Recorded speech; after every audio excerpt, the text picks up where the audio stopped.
So, Tony, tell me about why so many people, what's the going theory right now about why so many people did not move when they got that alert? Is it that a lot of them just didn't get it? Why were there so many people that ended up getting swept away by these floodwaters?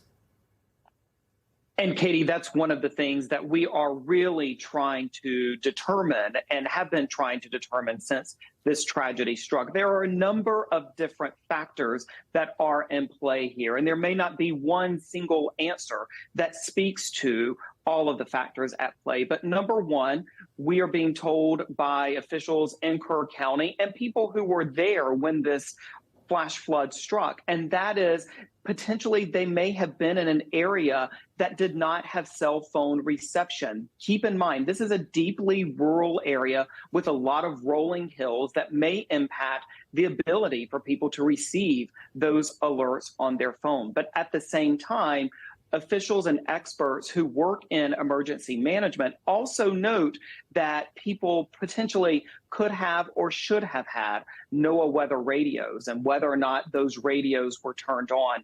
And I think in the weeks and the months to come, there's going to be a lot of attention on camp operators and what they may have known or what plans they may have had in place to evacuate their properties or to move campers to higher ground for situations exactly like this. Yeah, the good thing about those NOAA radios, and I just discussed this with a former NOAA official and a guy at the National Severe Storms Lab, they just turn on.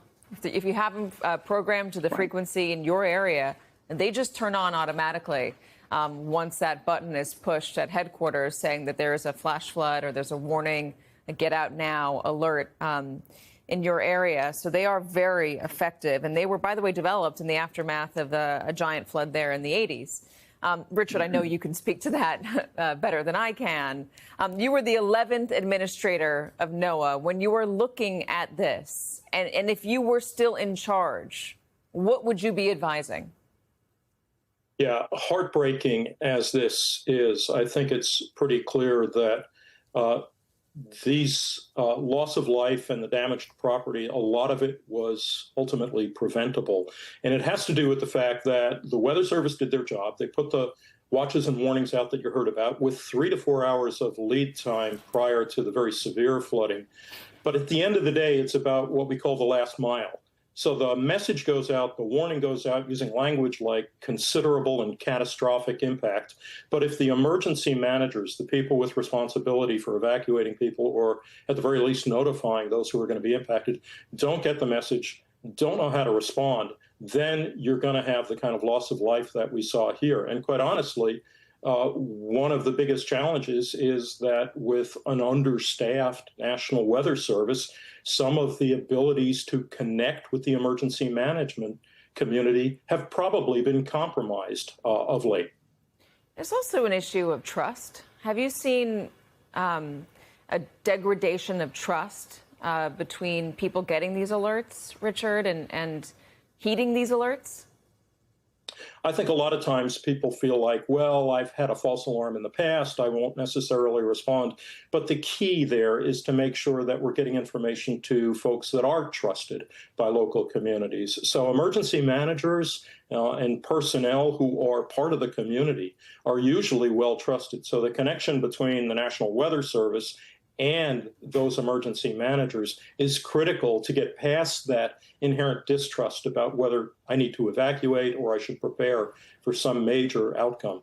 So there are a lot of critiques right now and questions, and Democrats are calling for investigations into the Trump administration over the cuts that DOGE made to the National Weather Service, to NOAA, the ability to forecast and predict and then respond to these sorts of disasters, Peter. But there's also now questions about whether cutting FEMA is a good idea. Donald Trump wants to get rid of FEMA after this next hurricane season. And I read that op-ed in the New York Times from a former official over there laying out that you can't just get rid of it and leave it to the governors. It's not so easy as saying, hey, governors, take up this responsibility. NOAA recorded 27 events last year that cost the U.S. economy at least $1 billion. $1 billion. And to put that on the heads of individual states, which, by the way, have to balance their budgets and have to account for all sorts of other things, and then have those states then wait for federal funding later to come, if it does, it's pretty difficult. I wonder if anyone in the administration is reconsidering that today.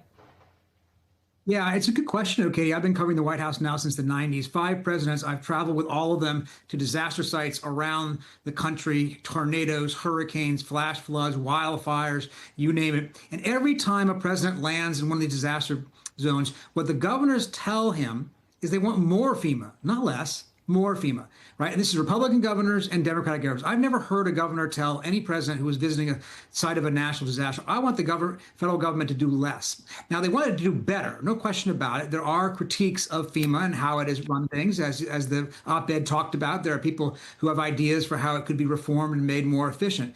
But the idea that they're going to pull back altogether seems a curious one, because I don't see a demand for that among the states. I don't hear a rising call from the states saying, hey, get rid of FEMA, let's not do this. And by the way, this is, again, bipartisan. When disasters happen, the first people in Congress to put in for money to help communities that have been hurt are Republicans as well as Democrats. You don't see any Republicans saying back, hey, don't give money to my community after you've had a terrible disaster. No, of course, they say the federal government has to step in because, in fact, it often is beyond the capacity of any individual community or state to handle some of these really big ticket disasters.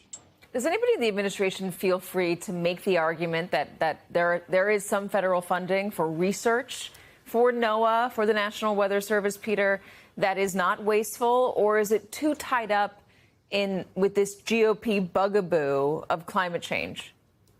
Yeah, it's all associated with climate change. The people who want to do research like that are assumed to be, in Trump's kind of phrasing, climate ideologues and so forth. It's part of the broader attack on the deep state, the assumption that any federal agency is by definition corrupt and so forth.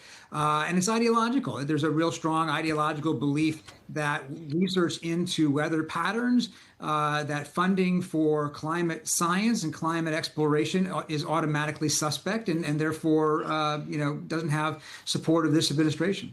Richard, make the case for more funding, not less, for NOAA. Well, the case is being made by the example of what we're seeing now. Is there benefit in having a better predictive capability for extreme weather events? We're going to see extreme heat waves. We're seeing tornadoes. Last year, we saw Hurricane Milton hit Florida and spawn tornadoes in a way we had never seen before. These storms are bigger, they have more power, they're moving differently. So consequently, our ability to predict them depends on making investments in fundamental research. And the president's budget, as proposed right now, eliminates, dare I say, obliterates all of NOAA research, which basically means that we have a guarantee that we will see no improvements to service from where we are right now.